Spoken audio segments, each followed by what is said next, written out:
Hi viewers. இன்னைக்கு December 18 Ponni serial என்னாச்சுன்னு சொல்லி பார்க்கலாம்க்கு முன்னாடி சேனல் சப்ஸ்கிரைப் பண்ணாதவங்க மறக்காம சப்ஸ்கிரைப் பண்ணுங்க.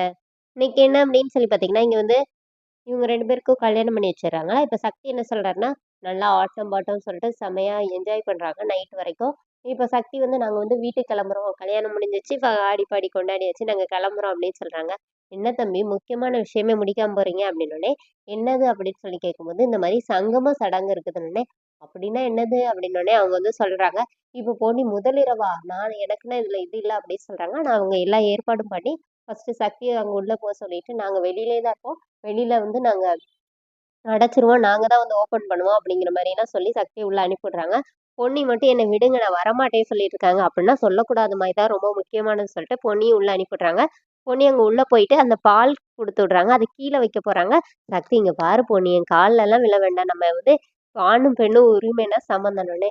இங்க ஒண்ணும் இதெல்லாம் நான் சொல்ல வரல. பால தான் கீழ வைக்க வந்தேன்னோனே, அத ஏன் கீழ வைக்க இங்க தான்னு சொல்லிட்டு இவர் பாதி குடிச்சுட்டு பொன்னிக்கு குடுக்குறாரு. பொன்னி வேணான்னு சொல்லிடுறாங்க. அப்புறமா 2 பேருமா உட்காந்து சண்டை போடுறாங்க. இப்ப பொன்னிக்கிட்ட வந்து சக்தி என்ன சொல்றாருன்னா, "ஏன் பொன்னி என்னை திட்டிட்டே இருக்கிற. அப்படியே ஒரு காதல் பார்வையில கொஞ்ச நேரம் பாரேன்" அப்படின்னோனே பொன்னி முறைச்சு பார்க்குறாங்க. அப்புறமா பொன்னி வந்து எனக்கு இதுலலாம் இது இல்லன்னு சொல்லிட்டு கோவமா உட்காந்துருக்குறாங்க. சக்தி வந்து ஒரு ஓரமா உட்காந்துருக்கிறாரு. அங்கருந்து கொஞ்சம் கொஞ்சமா மெதுவா பொன்னிக்கிட்ட வந்து தள்ளி தள்ளி வந்து உட்காந்துட்டு அமைதியா உட்காந்துருக்கிறாரு. அதோட என்னோட எபிசோட் ரன் பண்ணியிருக்காங்க.